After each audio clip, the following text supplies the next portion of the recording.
Hello, everyone, and welcome to the Surprise Jab Podcast. I'm your host, Zachary Ruger, surprising you with new topics every single week and jabbing you with your daily dose of UFC information. Boy, do we have a fun episode today. We are coming off the high that was UFC 293. I also had a very good weekend overall. Went to some parties, watched some football, just had a blast, and of course watched UFC 293. We'll get the elephant out of the room right now. Sean Strickland is the new UFC middleweight champion of the world. Absolutely insane. That's one of the biggest upsets I've ever seen. Well, it wasn't the most entertaining fight besides round one and maybe the last 30 seconds when Sean Strickland was starting to realize he's becoming the new champion. It was a decent event overall. I went 3-2 on my main card picks, but we'll be getting into all of that later when I give a full review of UFC 293. We're also going to be talking about the new Godzilla Monarch Legacy of Monsters or something, some new show coming to Apple TV. We're going to touch on that a bit. We are back with a surprise topic this week. We'll be revealing that later in the episode. Of course, talking about NFL Week 1. We do still have the Bills and Jets game tonight. That is Monday, September 11th, 2023. A quick moment of silence, if you will, for just 9/11. I mean, just another year passes. We all just remembered the tragedy that was 9/11. There's still mysteries that surround that, which is actually kind of connecting mysteries to our surprise topic. But yes, it is a sad day, but a happy day because, we're alive. God's great. We're in America. Let's go. But yes, as I was mentioning, the Bills and Jets play tonight. I'm picking the Bills. I still have that etched down. I'll be giving a full breakdown of sorts. Just not a full breakdown, but just recapping week one of sorts. Talking a bit about fantasy football performances, what happened on my teams. And yeah, we'll be going over a bunch of stuff. Kicking off, as always, some recent UFC news. A new fight was announced between Alex Morono and Joaquin Buckley for the October 7th card at the UFC Apex. Both of these are very talented welterweights, not currently ranked. Like them both, that should be an exciting fight. But the big news that came out this morning comes from Kusan Ashkabov, who is currently a UFC fighter in the featherweight division. I believe he actually had a fight coming up against Daniel Pineda, was actually arrested this morning. Now, this guy has 5.2 million followers on Instagram. He is very well known. I don't even know what to do with this information, but I tell you, it is just shocking. But he was arrested this morning with his twin brother on suspect. I don't even know if it's suspect. It might have been confirmed for. This happened in Thailand, by the way, for torturing a man and stealing over $300,000 worth of his belongings. They kidnapped him, tortured him, then stole almost all of his money. He was found arrested. There are photos of it. Him and his brother, they apparently tortured him to gain access to his bank account. They also stole a Rolex from him, a Patek watch, a MacBook, an iPhone, some expensive sunglasses. They stole his passport. They stole all his debit cards. And speaking of Alex Morono and Joaquin Buckley fighting on October 7th, Kusan was supposed to fight on that card as well. He will most likely be in jail. This is absolutely stunning. He had previously been 23-0 undefeated before losing his UFC debut to Jamal Emmers earlier this year, I mean. And this was just insane news to hear that a current fighter who was supposed to fight in less than a month was just arrested. I wish that he gets prosecuted. I hope he goes to jail. That is just insane. I don't even know if I'm supposed to be talking about it, but I mean, just shocking information. But we'll get past that to move into some news. I mean, or into the podcast in general, but just a shocking way to wake up this morning. Gosh, how has my day been? What have I done?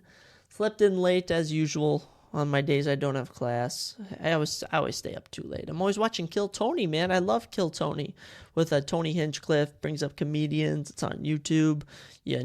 Joe Rogan, his club, that's where they have the event at, the Comedy Mothership in Austin, Texas.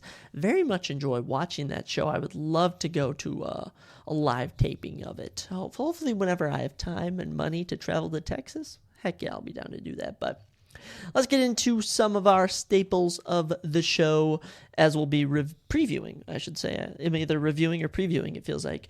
Previewing Dana White's Contender Series Season 7, Episode 6. That is right. We're already on Episode 6 of this season. I can't believe it. It should be a good one. I did not do well on my predictions last week for Dana White's Contender Series, but we got some interesting fights this time around. So without ado, let's dive in to the Surprise Chat Podcast. Do I even say that? Or do we just dive into this segment, if you will? So Season 7, Episode 6 goes down tomorrow, Tuesday, September 12th. Wow, already September 12th. Can you believe it? We get 5 fights, all 10 fighters, I should say, for the 5 fights. Made weight this morning in 6 minutes. Absolutely crazy. Just boom, boom, boom, right to the scale. You love to see it. They were all prepared. So 5 fights.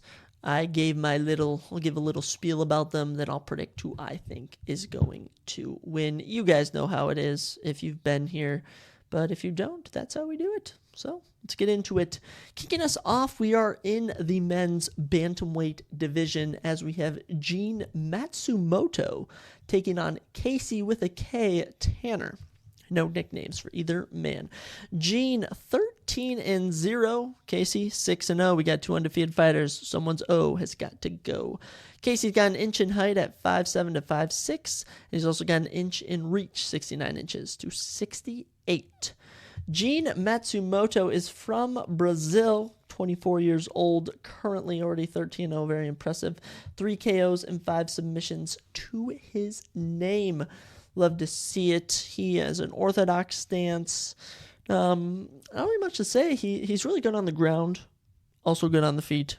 Gene Matsumoto. Now, as for Casey Tanner, he's from Illinois of the United States of America, currently fighting out of Scottsdale, Arizona. The 6-0, 31-year-old fighter fights out of the same gym as Henry Cejudo at Fight Ready MMA. Trains with Tracy Cortez, trains with all sorts of fighters down in that region, but Henry Cejudo, the most notable name from that gym, very much why I'm going to ride with him, actually. Despite Gene being 13-0, I watched last week an 11-0 fighter get knocked out by someone. So clearly records don't matter. And knowing that Casey has experience, he's a good grappler, trains with Henry Cejudo. He has 2 knockouts, 2 submissions to his name. I'm going to go with Casey Tanner by decision. But Gene Matsumoto, ladies and gentlemen, 13-0 at 24 years old.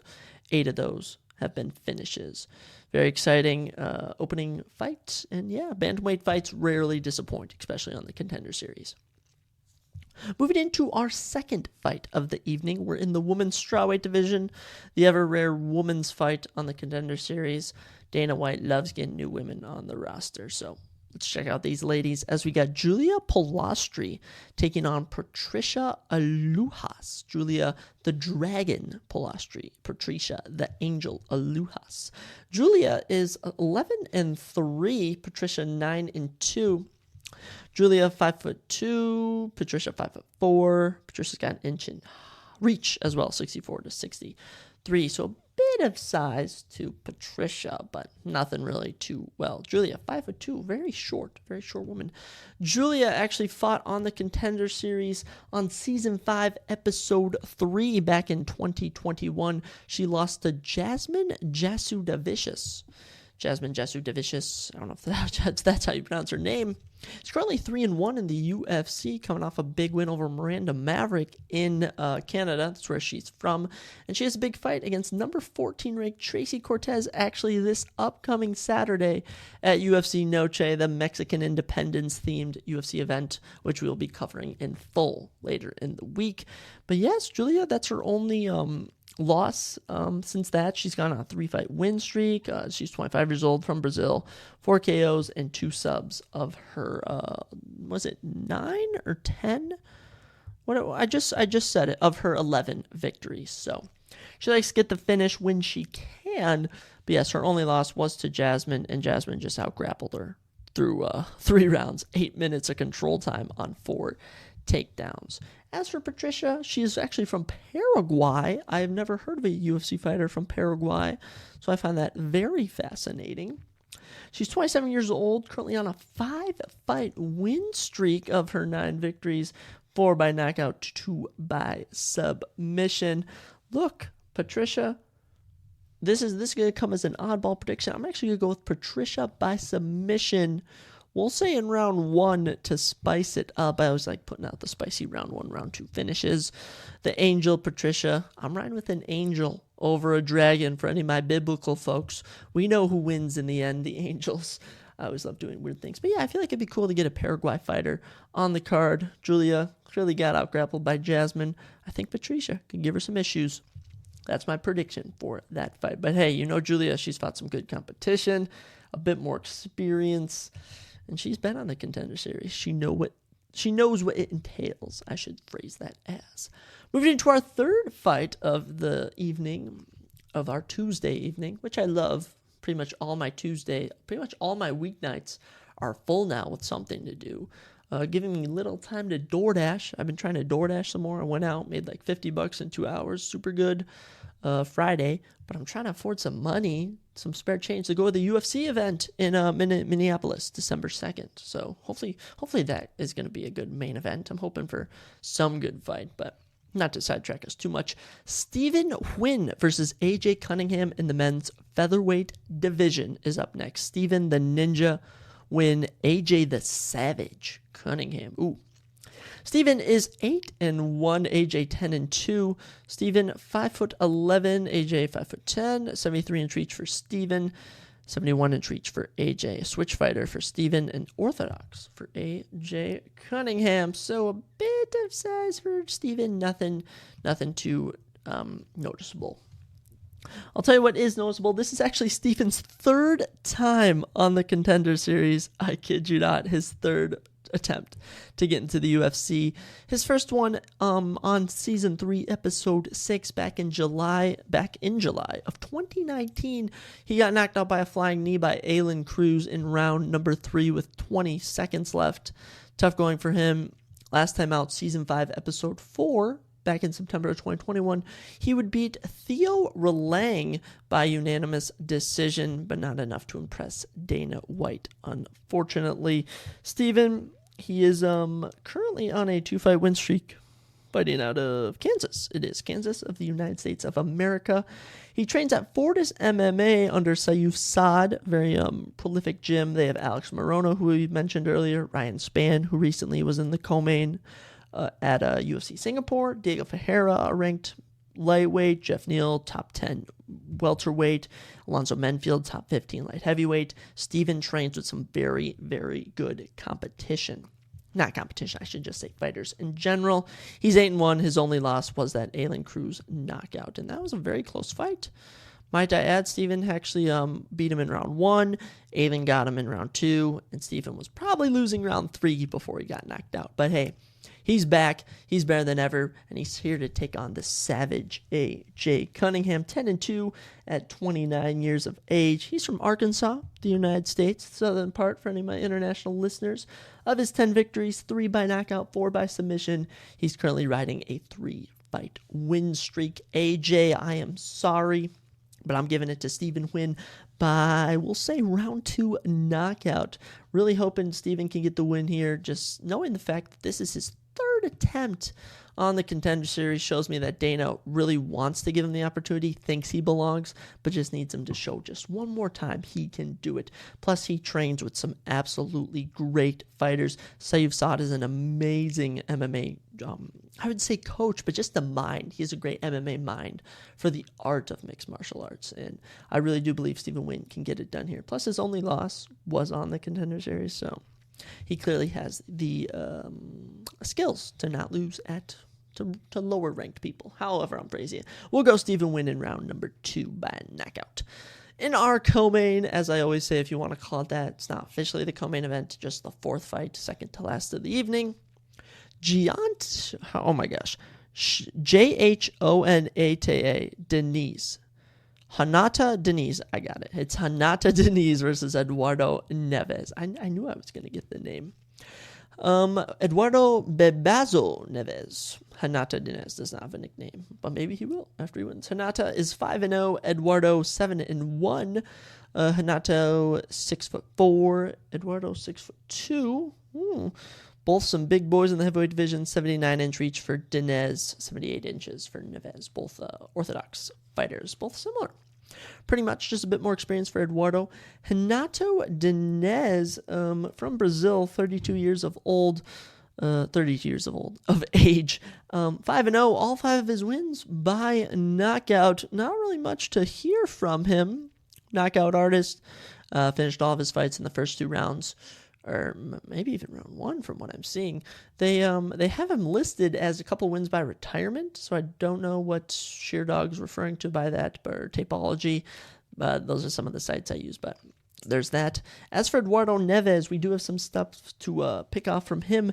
This is his second time on the Contender Series. Eduardo Neves, this will be his second time on Dana White's Contender Series. He lost last season on Episode 5, Season 6, to Mick Parkin. Got submitted in round number 1 via rear naked chokehold. 23-year-old from Brazil. 7 KOs of his 7 wins, currently on a 2-fight win streak. That McParkin loss, I mean, it was a chaotic 2 minutes that the fight went on. Both men landed 2 takedowns. Eduardo was actually winning on the feet. Mick unfortunately got a hold of him, and that was that. The night was over. Simply due to that, I'm going to go with Eduardo Neves. I think Eduardo Neves can get it done. He landed multiple takedowns on McParkin. Mick is just a very talented fighter, McParkin, I should be saying. He is 7-0. He actually won his UFC debut. He is from England. He won his UFC debut at Aspinall versus Tibera in UFC London. So definitely a talented fighter. As for Renato Dinez, only 5-0. Not much to know from him at 32 years of old. I keep saying that, of age. Is there like... That just sounds so grammatically incorrect. I just have to go back to it because there's some things that I can skip over if I say wrong, but of old, that just sounds like I'm talking about a grandparent or something. But we're gonna go with Eduardo Neves by round 1 knockout. He's younger, more knockouts, fought tougher competition. That's all I can say. There's just not much to take from these guys. They all are contenders. So we'll see what happens from them. But let's get into our final fight of the evening, which is always labeled as the best fight of the night, and it usually is. It usually does not disappoint.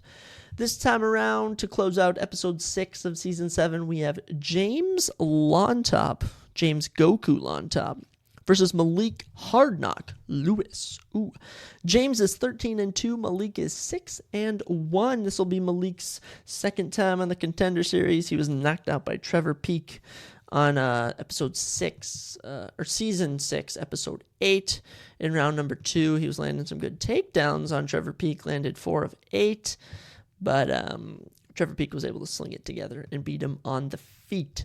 So there's that. 73-inch reach for James, 75-inch reach. So Malik just a bit in reach. James is actually from Peru, 13-2 on an 11-fight winning streak. Wow, at only 24 years of age. I keep saying it. I'm good.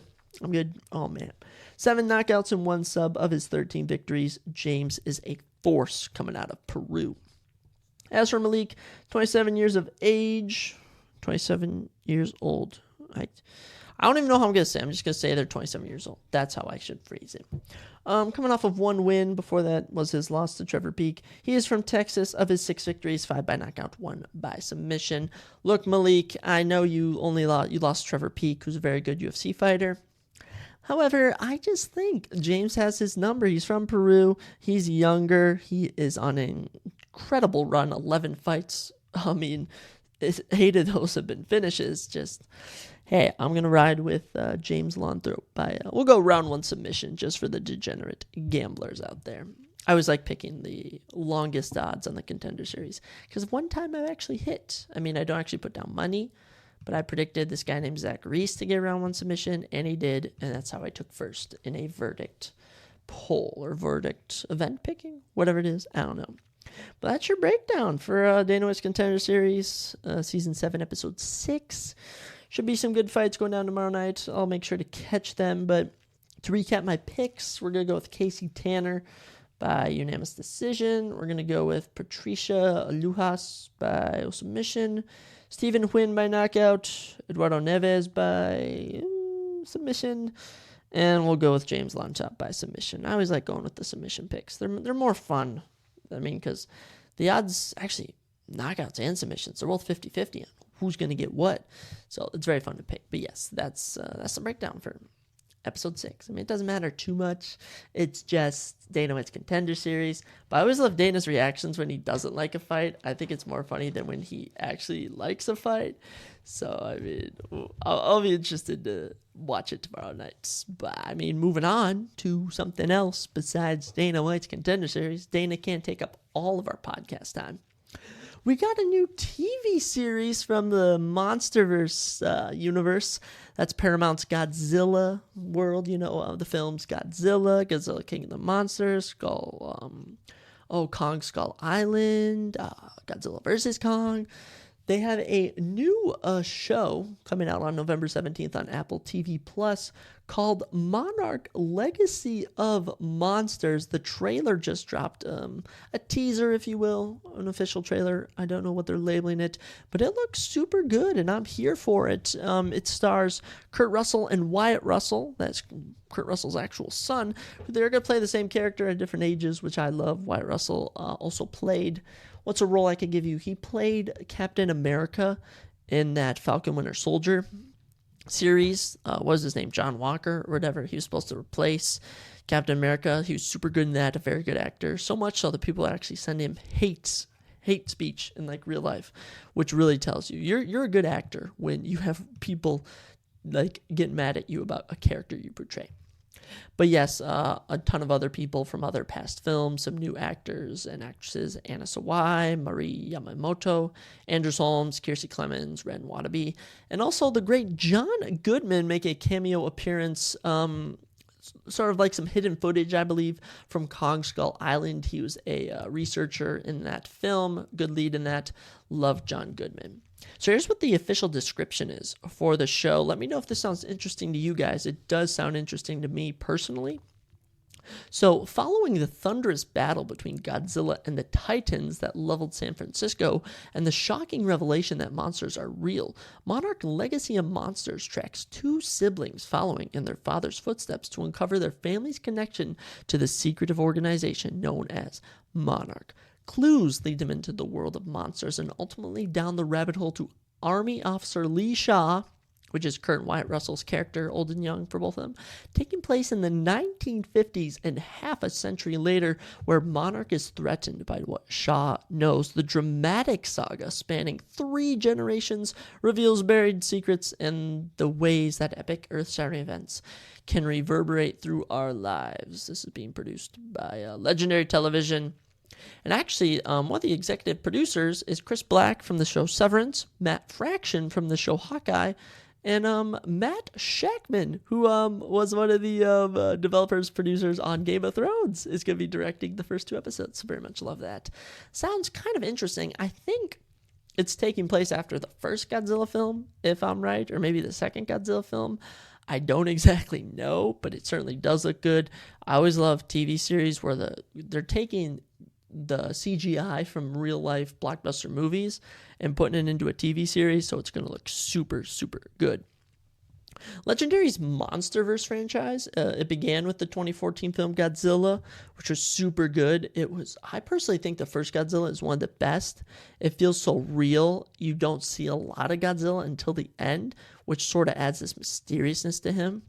We then got the 2017 film Kong Skull Island, which is just such a classic. I have that on DVD. It's such a rewatchable movie. It is so good. Love Kong Skull Island. Godzilla's King of the Monsters, which came out in 2019. It sort of gave the fans what they wanted, which is a lot of monsters, and it almost felt like too much monsters. It was very odd. And then we had Godzilla vs. Kong in 2021.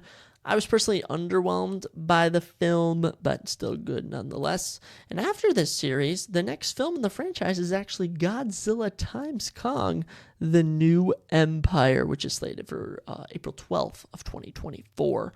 Whew, that is going to be a very good movie. I cannot wait for that. They released a teaser, and the villain in it looks like this orangutan or something that's coming out of oh my gosh, guys, what is the Hollow Earth? Yes, that's what it's called, the Hollow Earth, which is like the new area where Kong lives. Super, super interesting. But yes, it's going to be a 10-episode event. That's what they always call these shows, events. It premieres on Friday, November 17th with the first 2 episodes, as we mentioned, and then it'll be followed by 1 episode every Friday, ending on January 12th. Very much looking forward to this.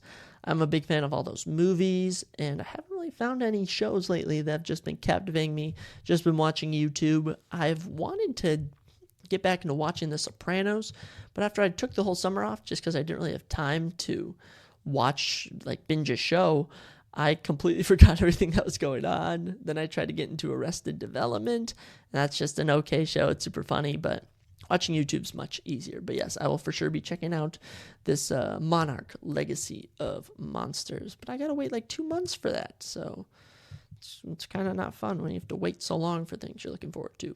But that's life, I suppose. Speaking of things, I'm looking forward to UFC 5, EA Sports UFC 5, dropping some new news on us from the EA developer and official Electronic Arts developer regarding the game. Very much looking forward to that. Comes out October 27th. I saw some footage of a referee stoppage, and it looks okay, and my one worry for this game is that it's going to be an improvement from UFC 4, which I believe it will be, but it won't be exactly what we want. I feel like this game could be it could be the in-between. Like UFC 6 will be exactly what we want, and UFC 5 is sort of the bridge in between. I hope that's not the case, but that I feel like that could be the case, honestly. So I took a couple points recently, and let me tell you about them. So one interesting thing that was revealed was that you're not going to be able to pick weight classes in ranked fights online.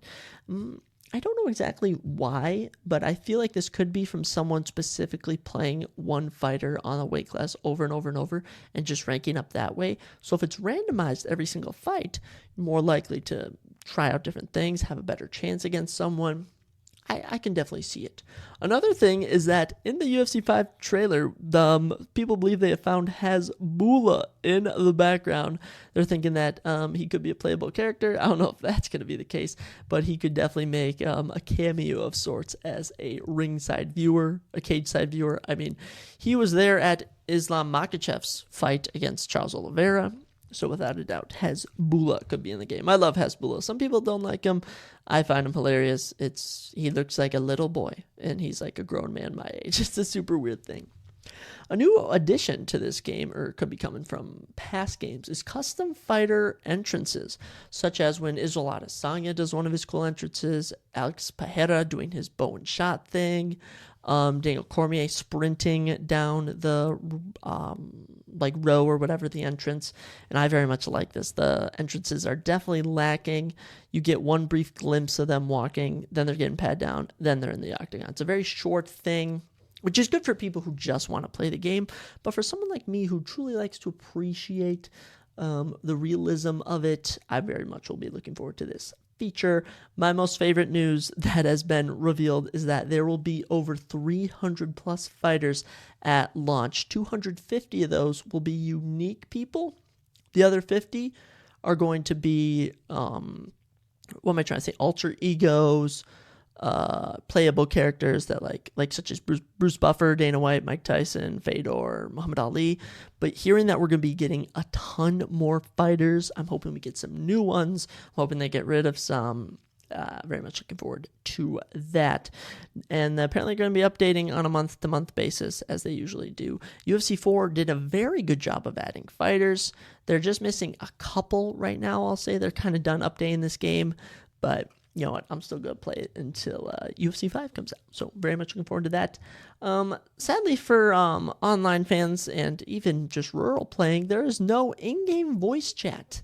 It's definitely stemming from Xbox and PlayStation's crackdown on vulgar language, I bet. However, it always is fun chirping, just roasting someone you're playing when you absolutely cook them. But then it also sucks when you get knocked down, scored on in whatever game, killed, and someone comes at you. But unfortunate feature that they're taking out. The game also will not be available on PlayStation 4 or Xbox One. This is going to be a new generation game exclusively. Also not available on PC currently. So we're only getting that Xbox Series X PS5 game, which I love since I have a Series X, so I could care less if they don't put it on other platforms. And lastly, there will be no crossplay. No crossplay available for this game. I feel like it would be a great addition if they were to add crossplay into every game, because I mean, I play Rainbow Six Siege, sometimes Fortnite, and it's good to play with friends on PlayStation, because sometimes you have people on PlayStation who you want to play with, but hey, it is what it is. UFC 5 looks like it's going to be an amazing game. It will definitely be an improvement, probably be the most realistic looking UFC game. I will be looking very forward to that. And what I was looking forward to all week actually went down this past weekend, even last Thursday, as the NFL is back. Week 1 is just about done. We only have our one game tonight, as I mentioned earlier. I'm going with Bills over Jets, if I haven't mentioned that already. We'll say 30-24 in favor of the Bills, but hey, if the Jets win, I will not complain. It's been an interesting week. I did absolutely terrible on my predictions. I think I got 1, 2, 3, 4, 5, 6, 7. I got 7. I've gone 7 for 8 on my predictions. Ugh, if the Bills win tonight, I'll go 500, but just atrocious. I think the best person, I do like a family picks league, was my mom, who got 1, 2, 3, 4, 5, 6, 7, 8, 9 predictions right out of the 16 games so far. So good for her. Always loving your mom does better than you, right? How about that? But yes, a certainly interesting week 1. My Minnesota Vikings did not perform well at all. The Buccaneers beat us 20-17. I don't even know how we lost that game. I mean, Kirk Cousins threw for 344 yards. Justin Jefferson caught 150 yards. Jordan Addison caught a touchdown. Alexander Madison did pretty good. He caught a touchdown, got a couple rushing yards. But, man, just nothing. I don't even know how the Bucs beat us. I was really so perplexed. I mean, Baker had 173 yards, 2 touchdowns. I guess Kirk did have a couple fumbles. Our defense kind of let the Buccaneers go on long drives marching. Mike Evans went for 66 yards and a touchdown. Godwin had 51 yards. We really held the running game pretty well. We only held Rachaad White to 39 yards on 17 carries. But, man, we're not going undefeated, but we're still winning the Super Bowl, guys. Remember, the Giants lost their first 2 games before beating the undefeated Patriots in the Super Bowl. Back in, oh my gosh, when was that? 2010?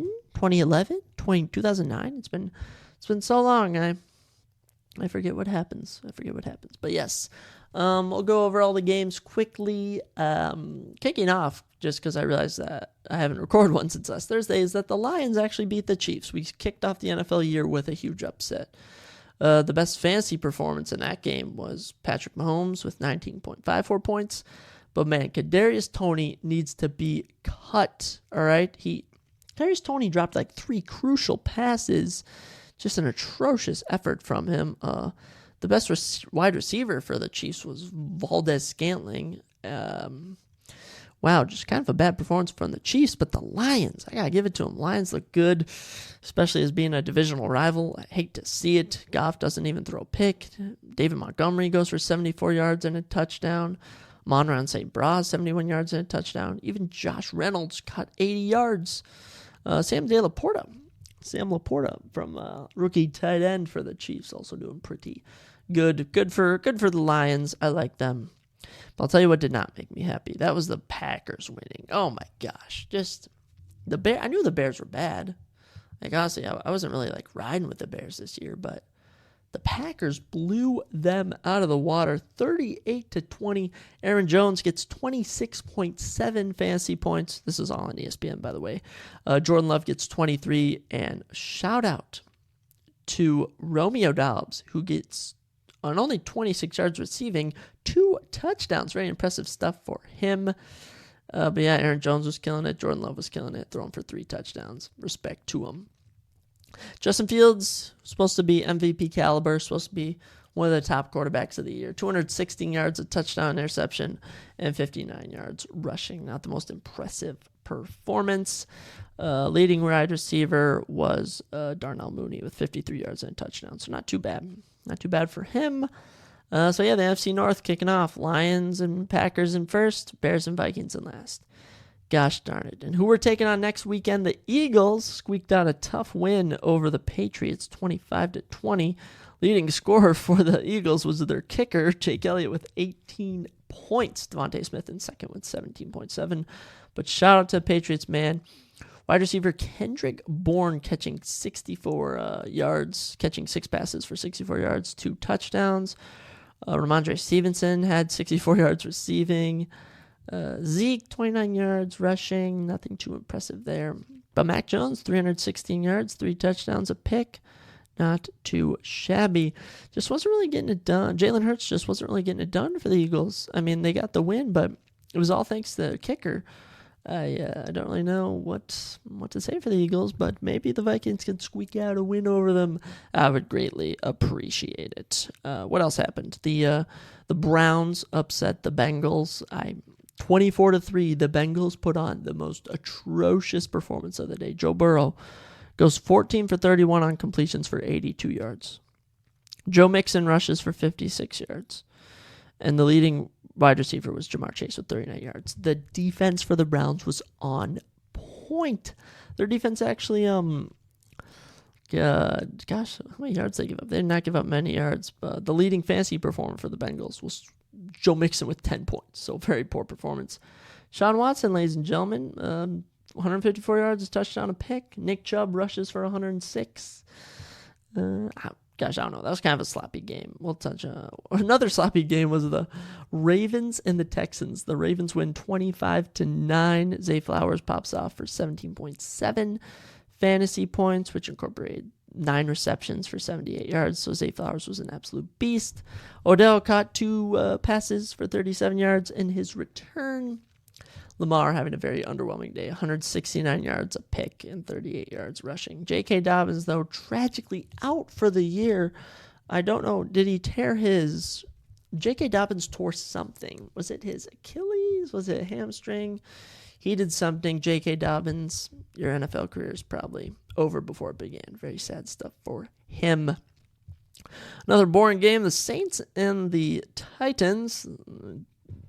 Titans kicker, Nick Folk, the leading fantasy point scorer for him. Chris Olave and Rashid Shaheed, the 2 wide receivers for the Saints, getting it done for them. Derek Carr goes for 305 yards, a touchdown, a pick.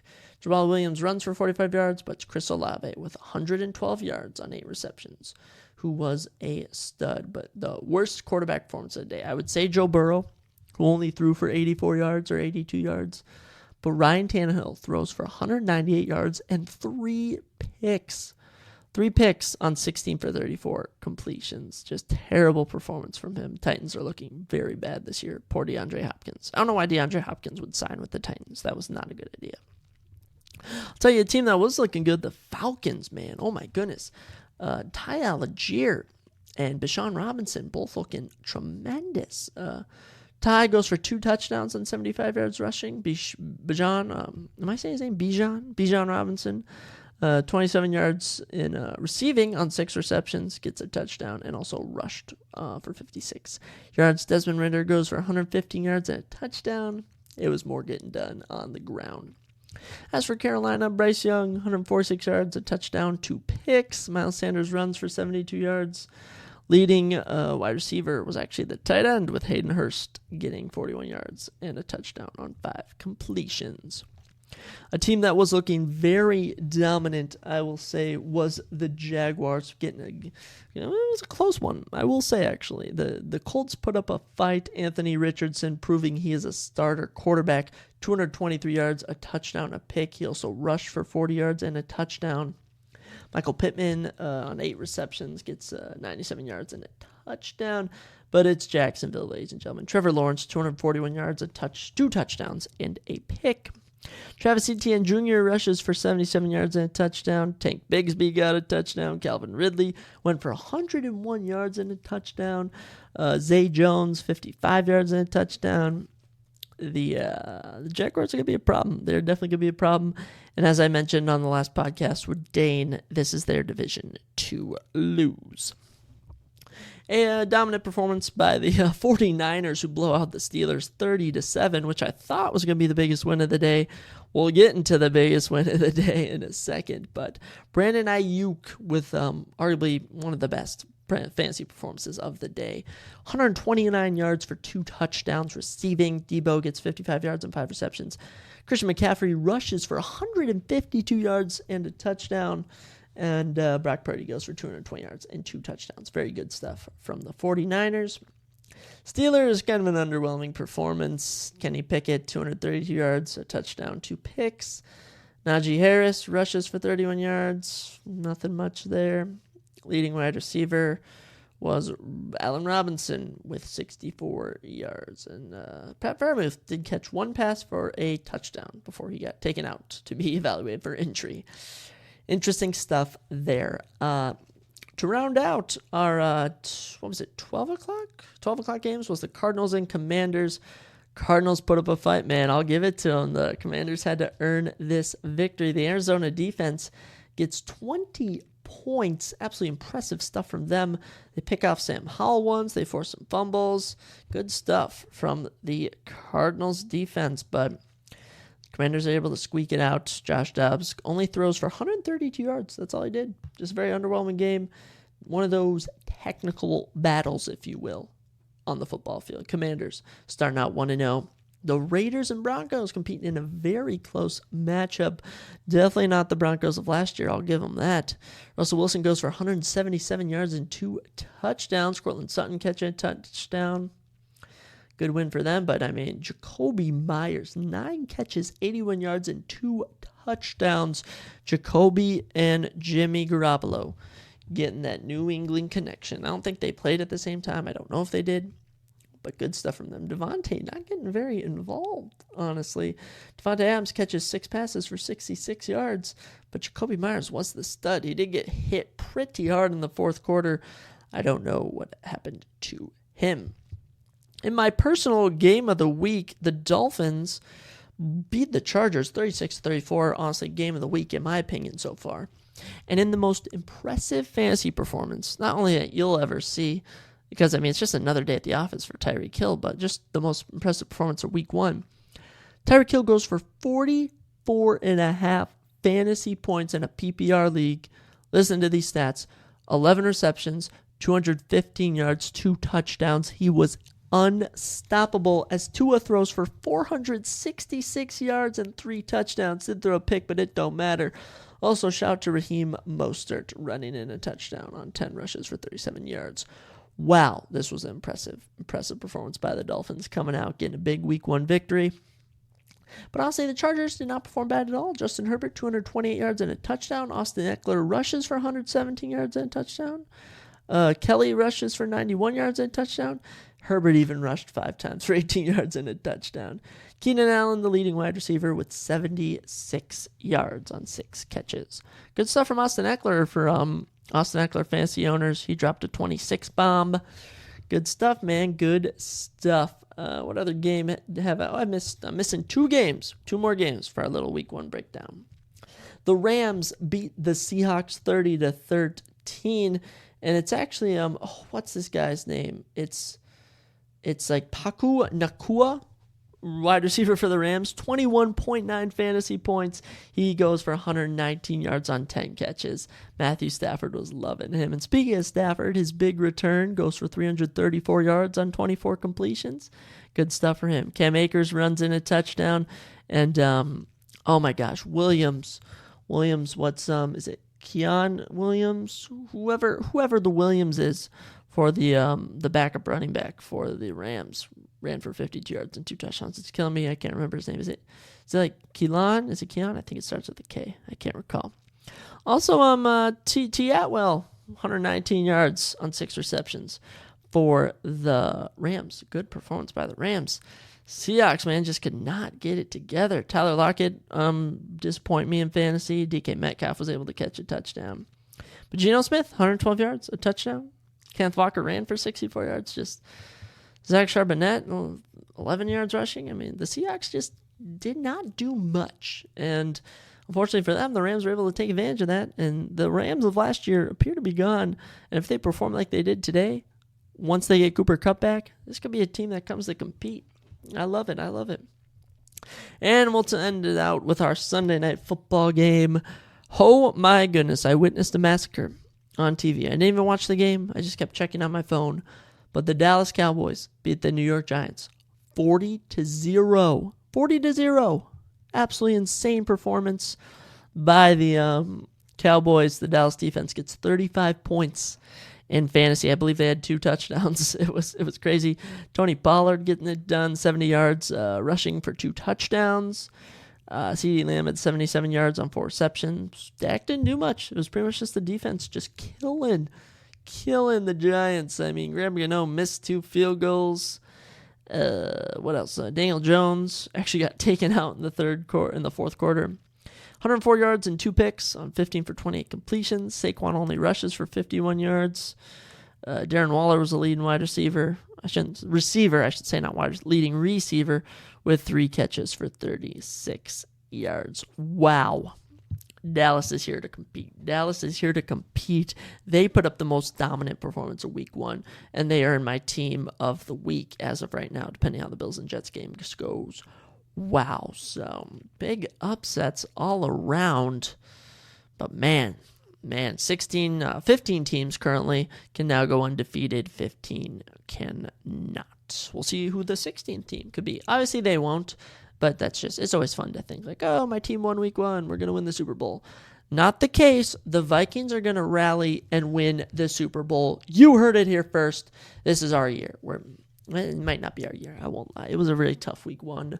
I like to be optimistic. I like to ride with my Vikings, but clearly we need to do something in the 3 days we have to prepare. Holy crap, after today, it's 2 days until we can prepare because we play Thursday Night Football against the Eagles, so we have very minimal time to get stuff going. My goodness. Let me talk to you about my 4 fantasy teams, ladies and gentlemen. Then we'll move on. But to round up my NFL talk, I mean, my Vikings lost, and I'm probably going to go 1-3 in fantasy in week 1. So in my 6-man All-Star League, Tyreek Hill screwed me, ladies and gentlemen. He absolutely destroyed me. I'll say the team didn't do too bad. David Njoku, honestly, is probably getting cut from all my fantasy teams. He is just not a good backup, and clearly Deshaun does not like him. But I have Garrett Wilson, and my opponent has Stephon Diggs, and he's beaten me by 12 points. So unless Garrett Wilson can not only outscore Stephon Diggs, but get 12 points, I mean, it's almost impossible. I have a 15% win probability, but I'll ride with you, Garrett Wilson. I need you and A-Rod to put up some historic numbers. If you could drop a 40 bomb, I would very much love it. In my 12-man random league, I am probably going to win. I am up by 22 points. I have T-Bass tonight, the Buffalo kicker, and my opponent has Breece Hall. So I think we're going to sneak out 1 win, which I'll take. I love it. My top performer was Justin Jefferson, who got 24 fantasy points. And I think Jordan Addison is going to take my flex spot over Tyler Lockett, personally, because Jordan Addison actually got 16 fantasy points and caught a touchdown in his first game as a Viking. I love it. In my 10-man, $20 buy-in league, I got blown out. I have the New York Jets defense tonight, but I'm down by freaking 27 points. So unless the New York Jets pull off a Cowboys defense move, I don't know what to say. T. Higgins didn't even catch a pass yesterday on 8 targets. Just an atrocious performance by the Bengals. I don't know if I should keep the players in or not, but hey, Christian McCaffrey got 25.9 points. I love you, Christian. You can stay in. And in my Cato Boys League, I lost 140 to 128. I had Tyreek Hill, but my opponent had Aaron Jones, Tony Pollard, Tua Tagovailoa, dropping a lot of 20 bombs. It's unfortunate, but hey, that's the risk you do when you play fantasy football. You risk your mental health. You risk your joy for football when you freaking engage in fantasy football. But I love it. Who doesn't love? I encourage everyone to play fantasy football. It really makes the games more fun when you're rooting for a certain player. But man, tough losses. Going 1-3 most likely. and the Vikings losing. Wow, just a rough week one. But you know what? It's just week one. I got to remember that. We got a couple months of football left, and my luck is going to turn around. Speaking of luck, you guys are lucky because you get to hear a surprise topic. I mean, I used to do a surprise topic every single week, but I've kind of lacking last week. I mean, sometimes we have your surprise thing as a guest. Sometimes your surprise thing is football, but now that football's back, I can't do football every single week as a surprise topic. So that is why we do have a surprise topic today. And I'm going to take a quick break, and then I'm going to be back with that surprise topic. So stay tuned. It'll be no time for you. It'll be a bit for me. Stay tuned. And we are back. Hope everyone's doing good. And let's just dive into the surprise topic of the episode. So I was recently at the library. That's right. I'm trying to get back into reading. Reading super good. It actually helps me fall asleep pretty well. Back when I was reading my Game of Thrones books. Those are, actually, I recommend the Game of Thrones books. Those are the Song of Ice and Fire series. Super good. But I've been staying up too late. I've just been on my phone watching YouTube, playing Xbox, just being up too late. So I'm like, you know what? I'm going to go to the library. I'm going to get a book. Just something to fall asleep to. Nothing special. And I get this book called More Unsolved Mysteries of American History from Jamestown to Jimmy Hoffa. And this book is written by Paul Aaron, who is an award-winning reporter from the Virginia Gazette paper. And basically, there's 30 chapters to the book. And every chapter, it poses a different mystery of American history. Well, wow, I just realized that rhymed, which is pretty cool. I don't know if that rhymes, actually, but...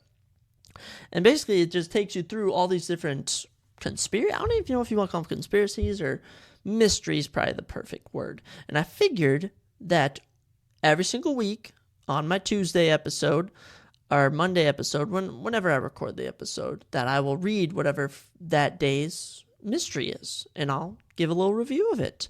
So to kick off this, I guess this could be a series, because if I read a chapter of this every day, it should take me about 3 weeks to read, so we'll see how long it lasts. But kicking us off, we have, did Saint Brendan discover America? And you may be wondering, Zach, who is Saint Brendan? Well, without a doubt, let's dive right into this mystery. So, we're going to start our story back where it began. So, Saint Brendan was running a monastery in Ireland when a visiting abbot told him about this voyage across the ocean that he was going to embark on with a bunch of other explorers, monks, if you want to call it that, people of the monastery. They were going to go to this place they heard about called the Promised Land of the Saints. And St. Brendan, being the adventurous man he was, decided to go. He wanted to see this for himself, because who doesn't want to see the Promised Land of the Saints?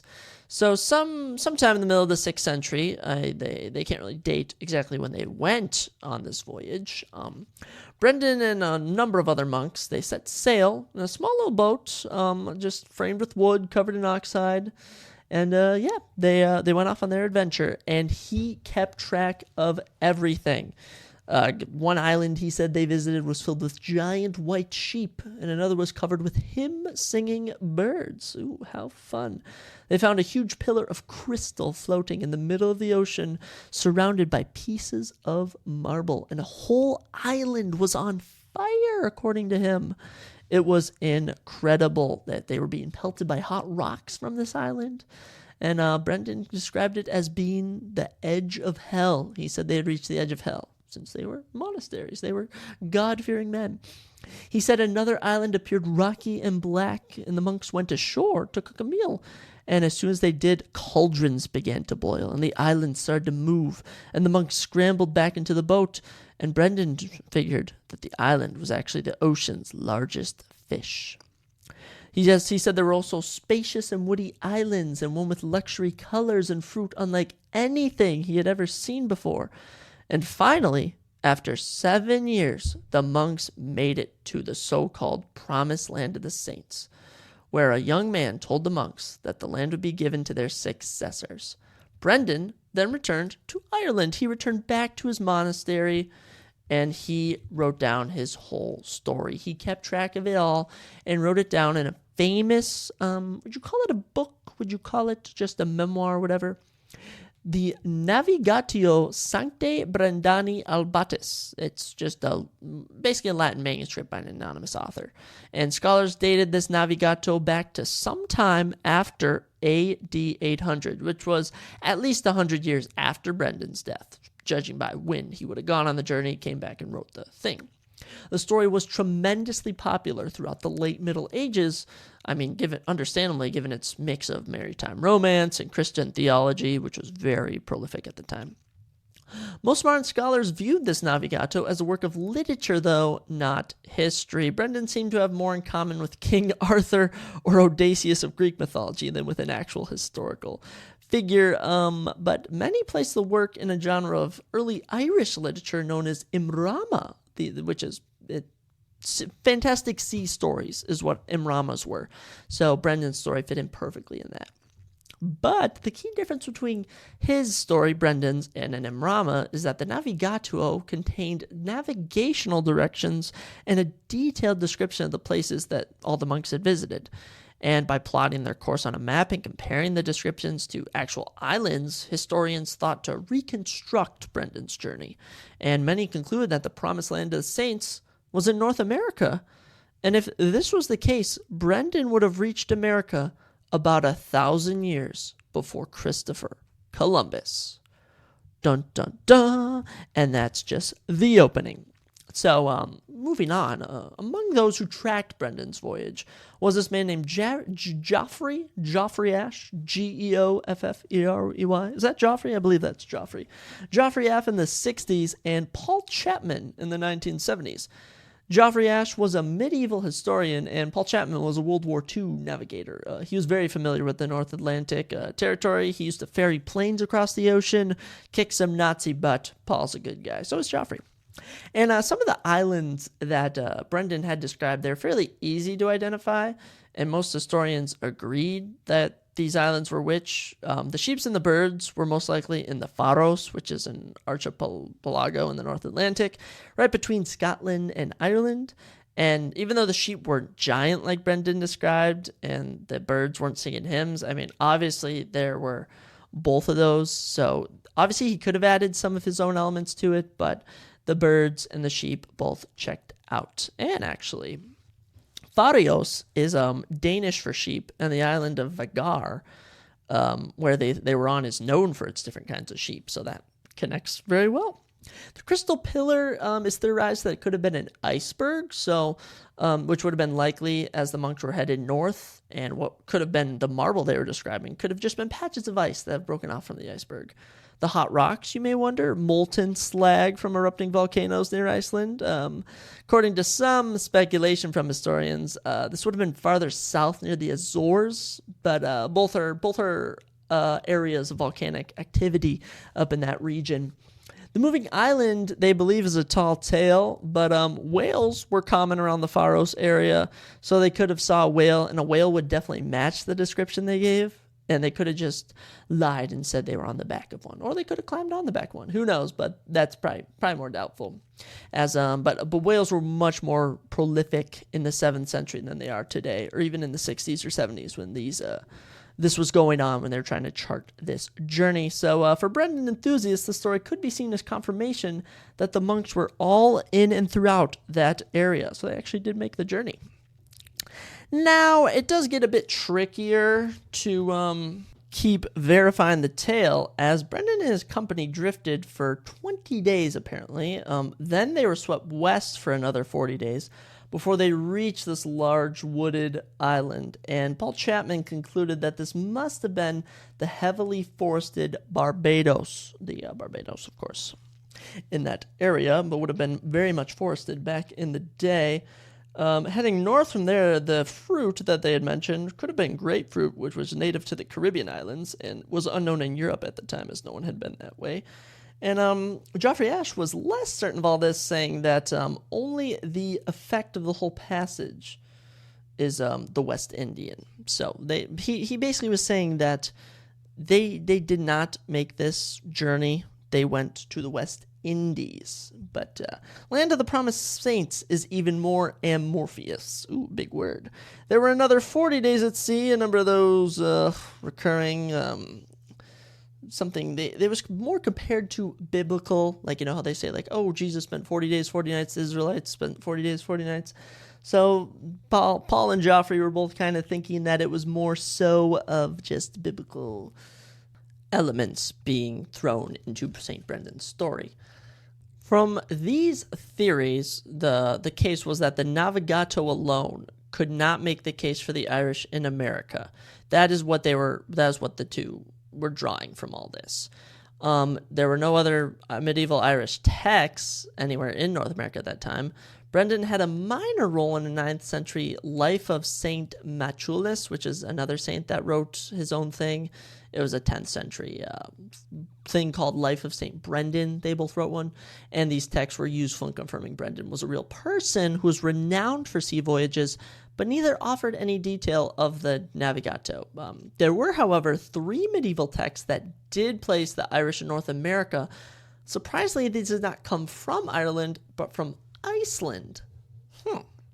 For most of American history, historians treated the Icelandic sagas much as the Irish Irama, just as sort of a tale. I mean, they were ancient stories, like not quite as ancient as the Irish ones, but inadmissible as historical evidence.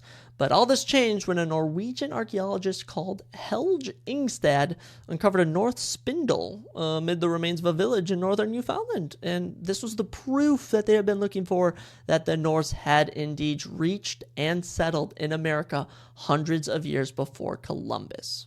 Now, these Icelandic sagas, they told the stories of Eric the Red and Leif Erikson, if you've heard of them, famous Norsemen, but not Brendan of the Irish, per se, not Brendan or the Irish. Yet the Irish did appear in 3 of the sagas, and each time they were in the so-called, in quotations, New World. In the saga of Eric the Red, the Norse reached America, they captured natives, taught them their language, and then the natives told the Norse people about other people that had worn white clothes and marched with poles that had cloth attached to them. So the Norse who heard this, they, according to the saga, they sounded a lot like a procession of Irish monks.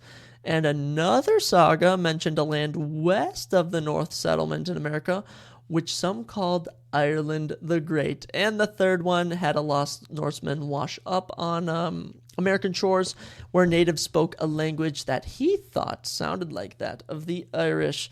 So all these just Norse tales incorporating some Irish themes. And these stories do make a lot of sense in some way. The Norse knew well that the Irish monks were accomplished seamen, and the Irish had beaten them to the Faroes and Iceland and Greenland. But why not America? Indeed, it was the Norse, I can't say it. I was saying it good. The Norse, N-O-R-S-E, the Northmen.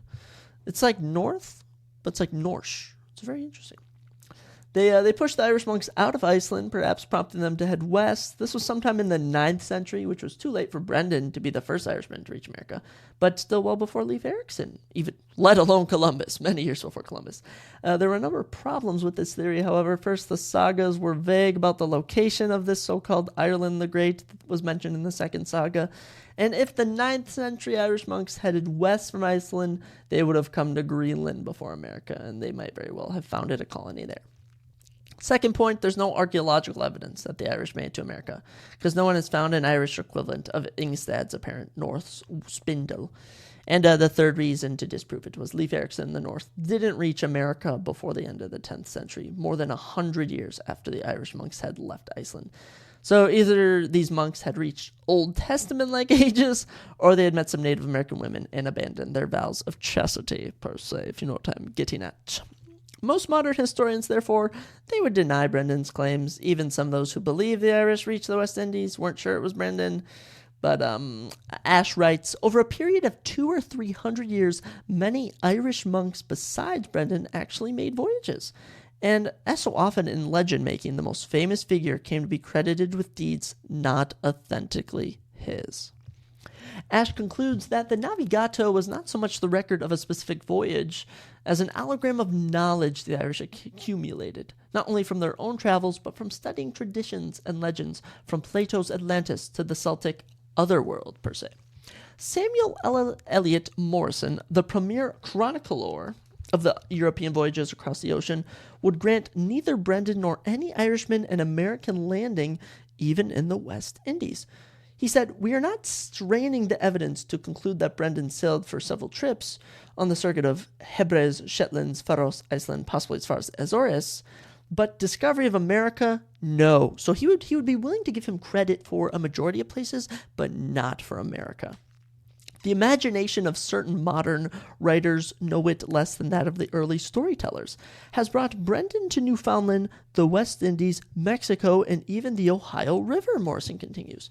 They do not even boggle at peppering the Antilles with Irish monasteries which have disappeared or ascribing to Brendan's curé the speed and endurance of a clipper ship. To sum all that up, basically Morrison is saying that you cannot give him credit if there is no evidence. Now, even if there is a little evidence in such regions as Newfoundland and Iceland and Greenland, there is none for America. Tim Severn, a British explorer and writer, believed that Morrison was wrong, at least about the capabilities of the proclaimed boat they took.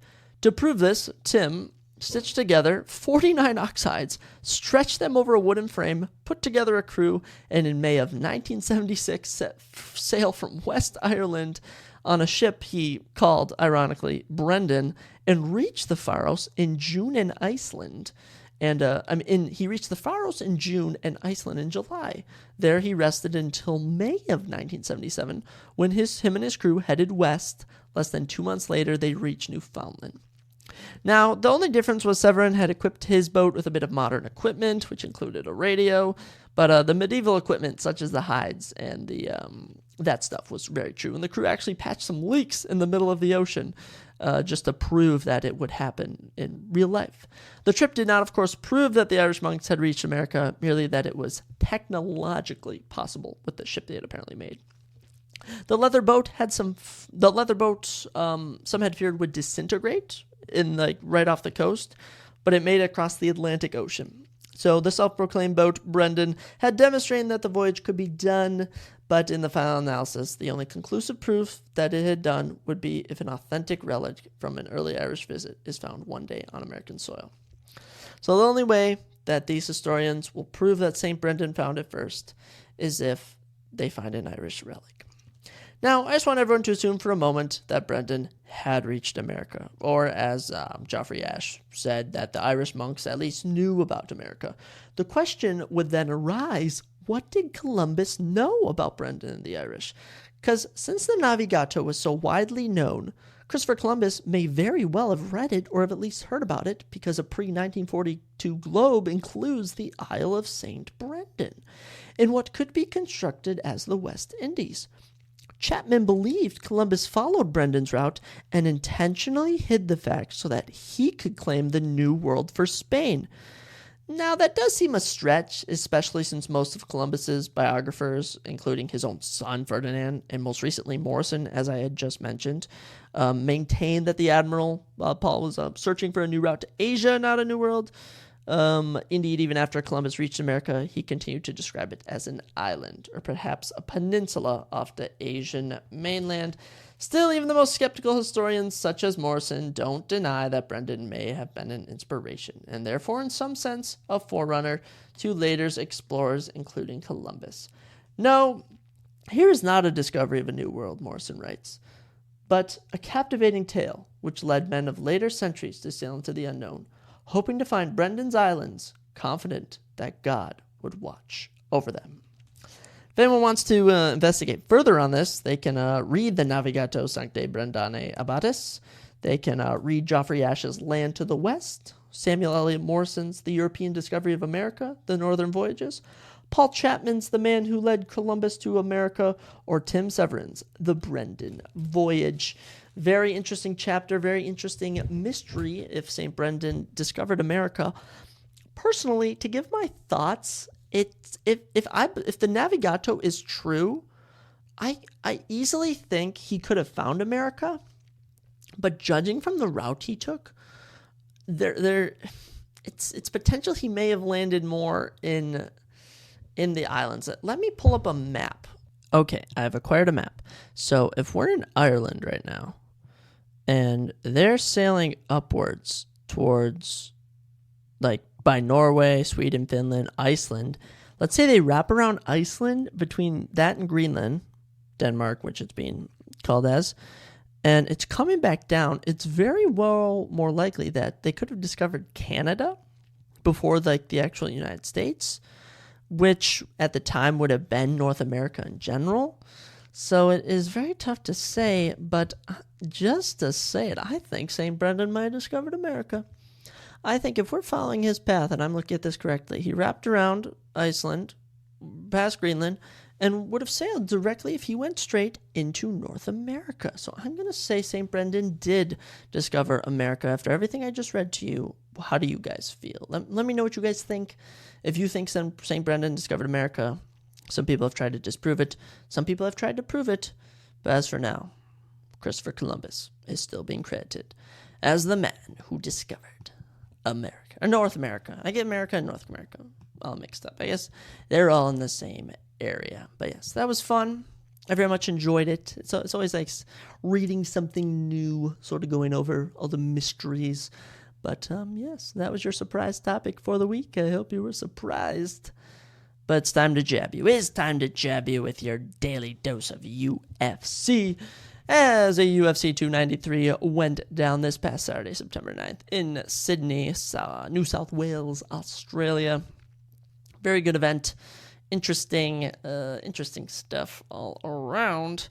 I didn't necessarily. I went 3-2 on picks on the prelims. I did not do good. I think I went 2-5 on the prelims, so pretty brutal card overall.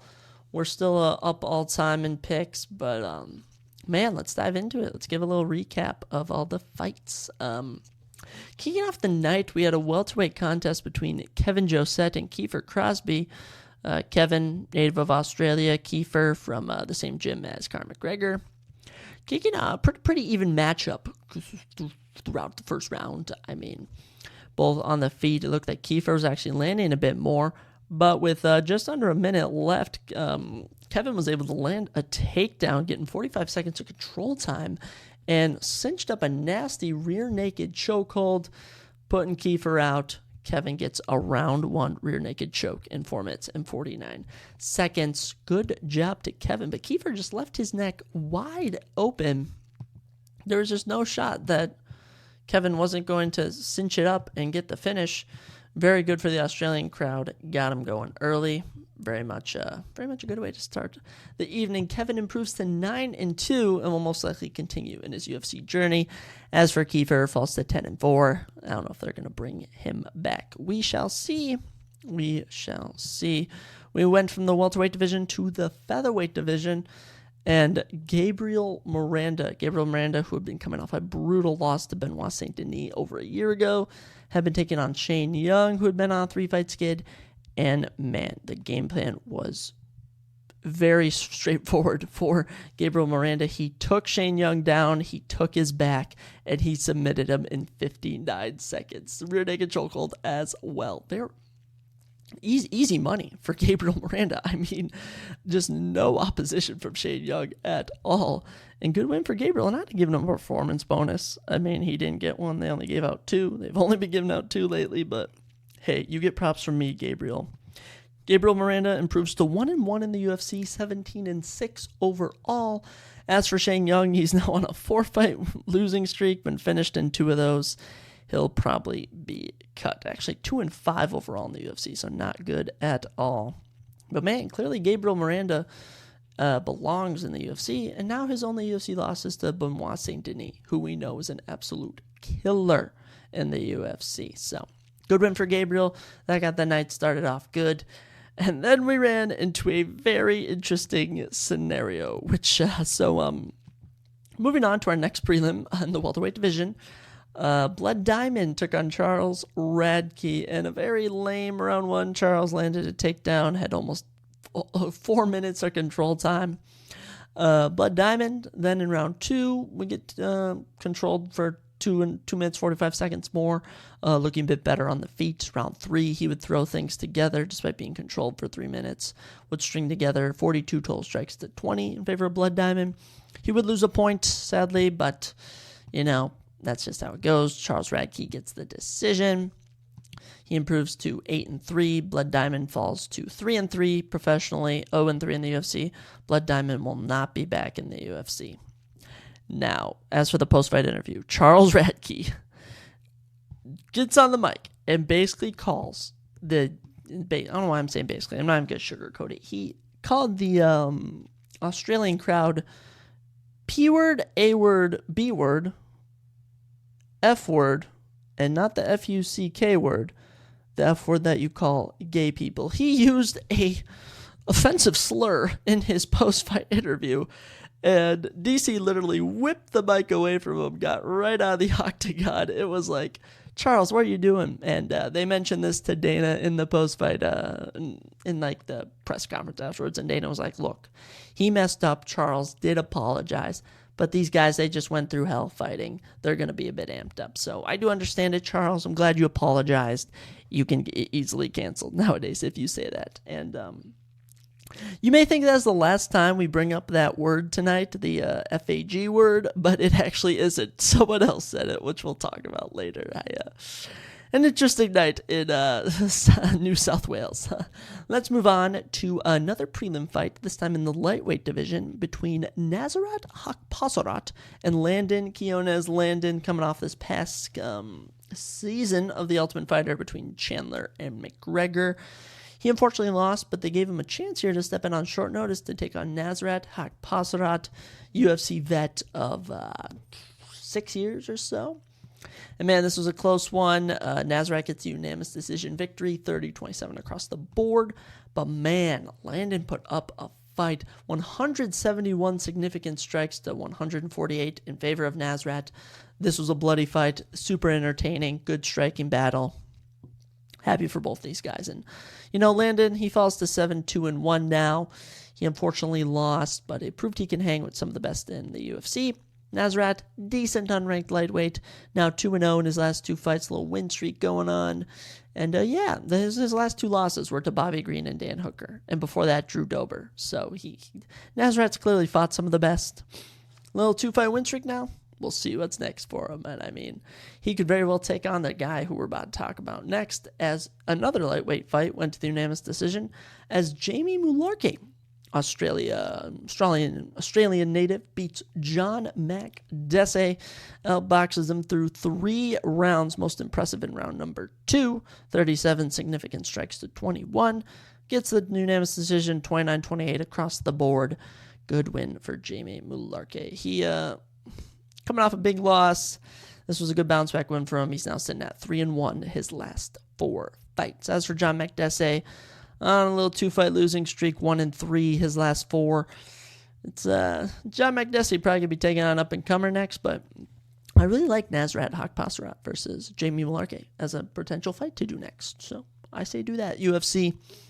Moving on to not the final prelim, but the second to last prelim. And this was supposed to be Fight of the Night potential, but it actually started out pretty good, but let's talk about it as Jack Jenkins took on Chepe Mariscal. And we start off round 1, super good. Both guys just standing there striking. Significant strikes, 31-23 in favor of Jack. Total strikes, 38-33 in favor of Chepe. Chepe getting about 27 seconds of control time just from holding him on the fence. Super competitive. I give Jack Jenkins round number 1. Round 2 gets going. Chepe's landing a bit more. He actually landed a takedown. 2 minutes and 19 seconds control time. But on a throw, just in the movement, it looked like Jack was about to get thrown by Chepe. Goes to put his arm out to stop himself from falling and dislocates his elbow, I believe, in round number 2. Literally just lays there. You can see the moment it pops out. Chepe gets the TKO by technical injury in round number 2. Very unfortunate result for Jack Jenkins, especially in his home country, I should say, of Australia. Man, I don't really count this as a loss for Jack.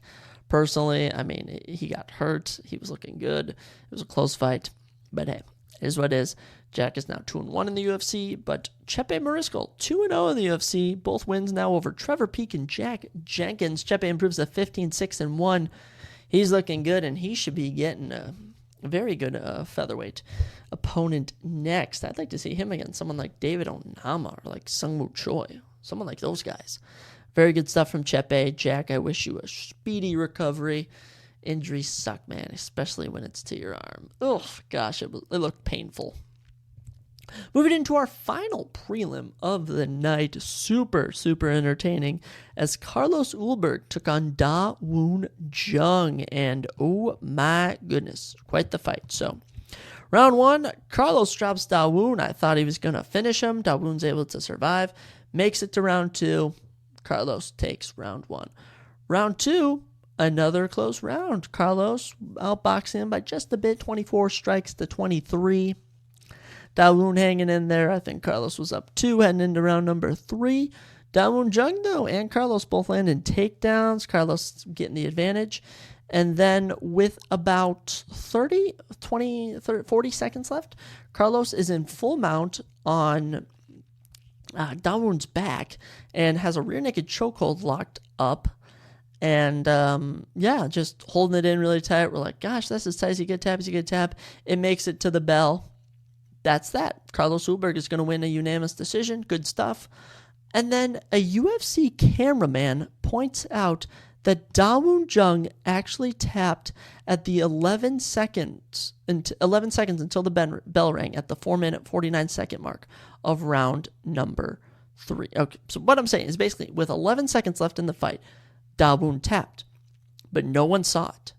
Not even Herb Dean, not even Carlos. He didn't even feel it, as he had his rear naked chokehold strapped in. So Carlos Ulberg wins by rear naked choke in round number 3, 4-minute, 49-second mark. But Da Woon Jung was tapping, and Carlos Ulberg was still holding on. It must have been a horrifying experience for Da Woon Jung. I can't even imagine. Herb didn't see it. It was no one's fault, just an unfortunate situation. But my goodness, I feel for Da Woon. He was probably panicking, thinking he's going to die. But man, he doesn't. He lives on. Da Woon Jung is sadly on a 3-fight losing streak now.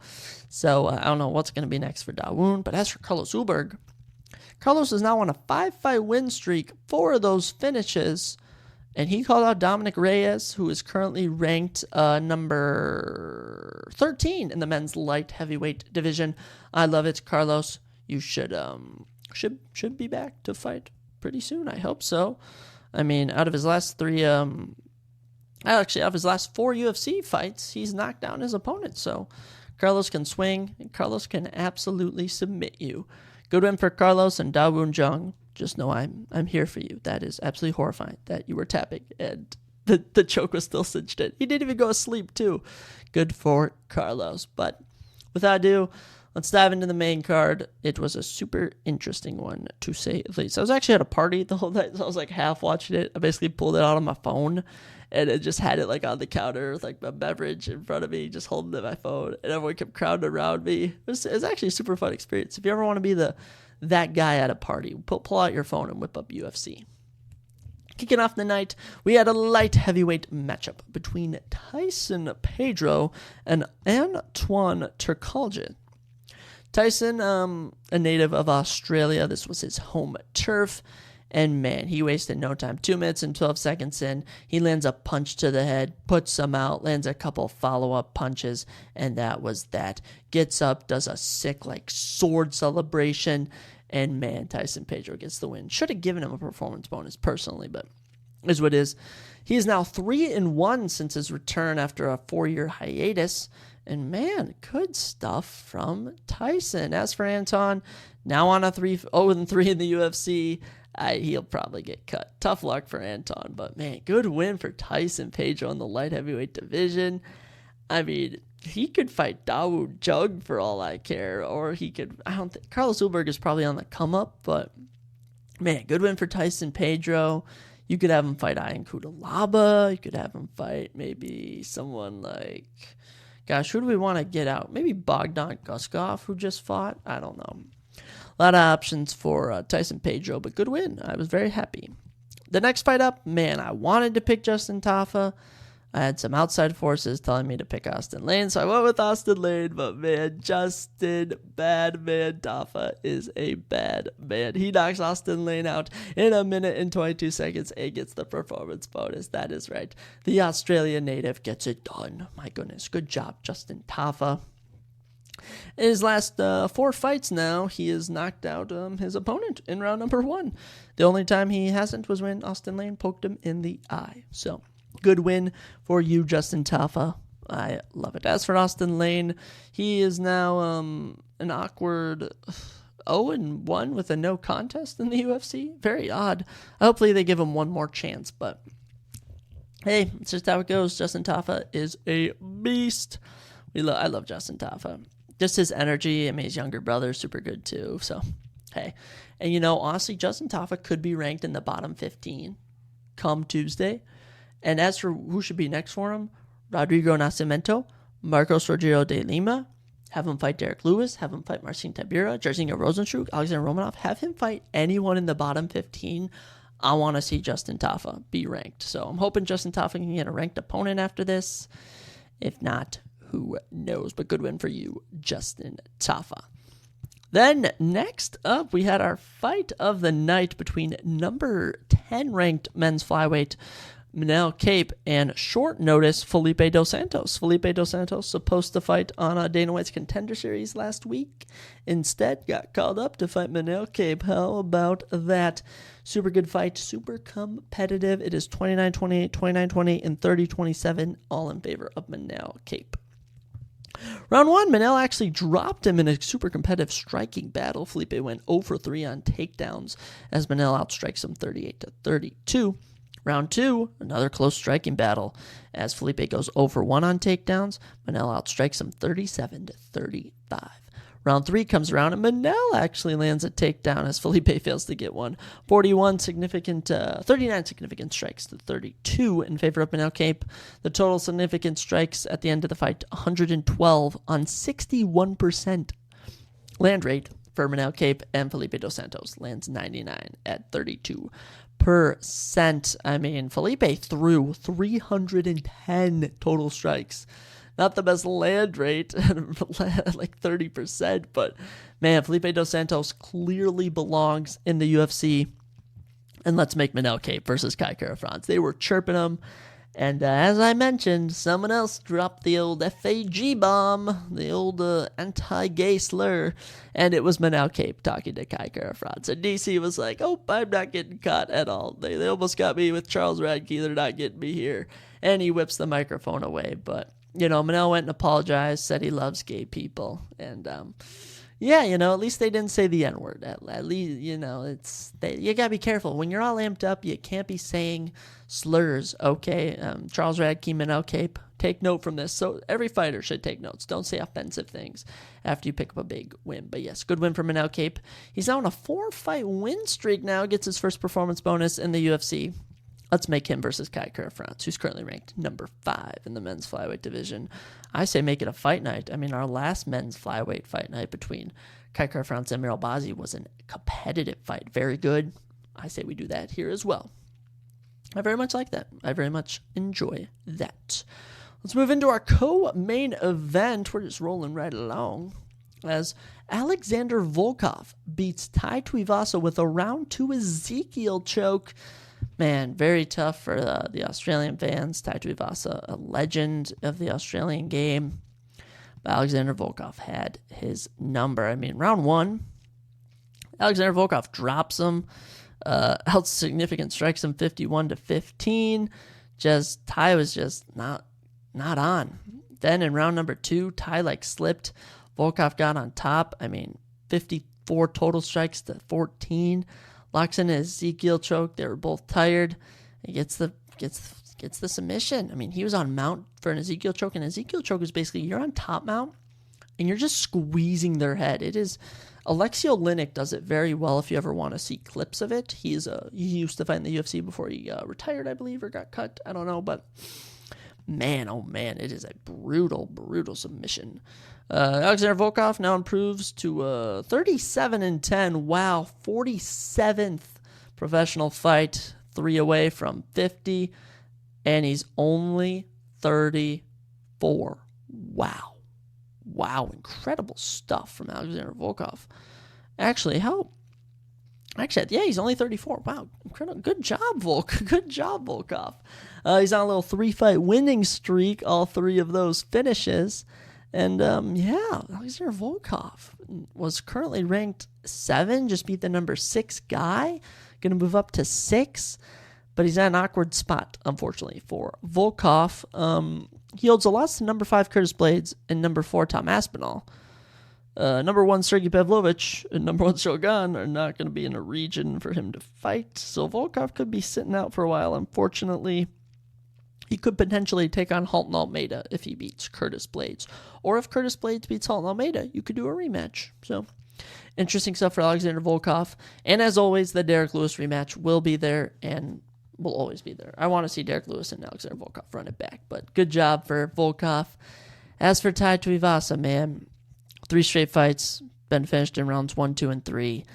It's tough going for Tai, but he went from fighting Stefan Struve, Harry Hunsucker, and Greg Hardy to fighting Cyril Gane, Sergey Pavlovich, and Alexander Volkov. So Tai Tuivasa now holds losses to the 2 guys tied for the number 1 spot, and now the number 6 heavyweight. So it shouldn't get to Tai too much. He's been there in a 3-fight drought. They just need to give him a pick-me-up fight. Stop feeding him to up-and-comers, my goodness. So I would say Tai Tuivasa versus Jairzinho Rozenstruik could be a very good fight to do next. And, you could even do him versus, Marcin Tybura. Just a pick-up fight for Tai Tuivasa. But good win for Volkov. I predicted it. And, man, let me tell you, no one was predicting this. The main event, the biggest upset of the year. I wasn't even mad. I was so happy for him. But you know what? This brings me back to one of our segments that we do on this show called Loyal to the Belt. When you talk about, are you loyal to a fighter or to the belt? And just Adesanya during this fight camp was giving me all the reasons to hate him. Saying he loves China. Saying that he did stuff to his dogs. He jerked off his dog or something. It was a very weird situation.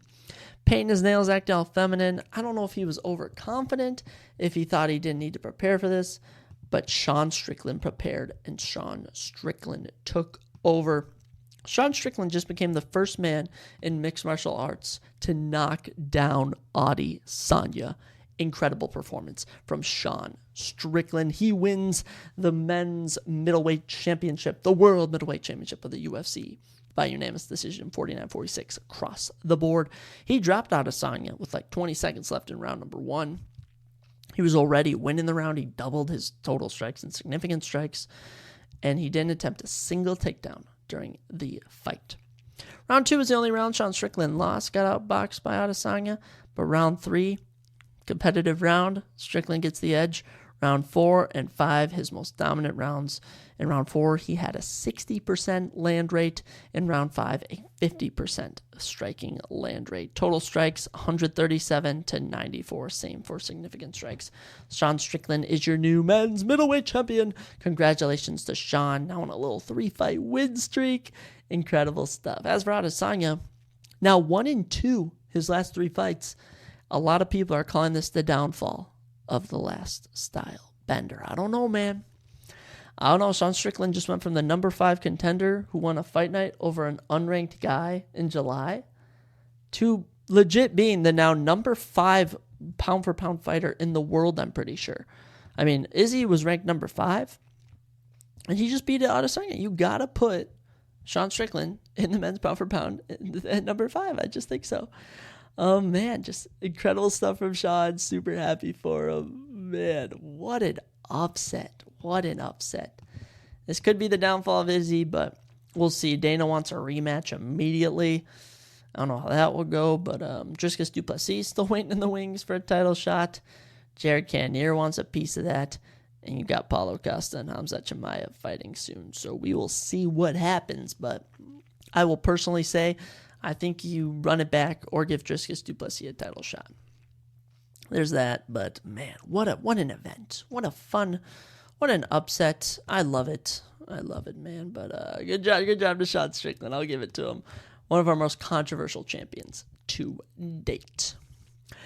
That's all. That's all, folks. That's all for UFC 293. That's all for our little surprise topic. Almost all for week 1 of NFL. We still have one more game tonight, but there's that. Dan West Contender Series goes down tomorrow. Should be fun. And we look ahead to next Saturday's event, UFC Fight Night, Alexa Grasso versus Valentina Shevchenko, the rematch. Hashtag UFC Noche. It's on Mexican Independence Day. The Women's Flyweight Championship is on the line in the main event. You also have Kevin Holland taking on Jack Della Maddalena. The young Raul Rosas Jr. is back. Fernando Padillo's back. Daniel Zaluber's back. You got a bunch of Mexican fighters ready to show off. Should be fun. We'll be covering that later in the week. Man, what an exciting episode. I had a lot of fun with this one. I enjoyed the surprise topic. I've been battling a sore throat, so talking for an hour and a half has definitely done me in, but hey, I'm here to tough it out. Yeah, I'm excited to watch the game tonight. Excited for the week ahead. And Sean Strickland is your new men's middleweight champion. I can't believe it. So, to leave you with that, St. Brendan might have dang well discovered North America. And I just can't go over the Sean Strickland. The Sean Strickland fight just has me completely. I can't even leave you with anything special. Just congratulations to Sean Strickland on beating one of the greatest middleweights of all time. Huge congratulations. Everyone have an amazing week. We'll be back with another episode later in the week. Hope you're all surprised. I hope you're all jabbed. And ladies and gentlemen, just have a blessed week. Just God bless. Live it up. We'll be back with another episode of the Surprise Jab Podcast.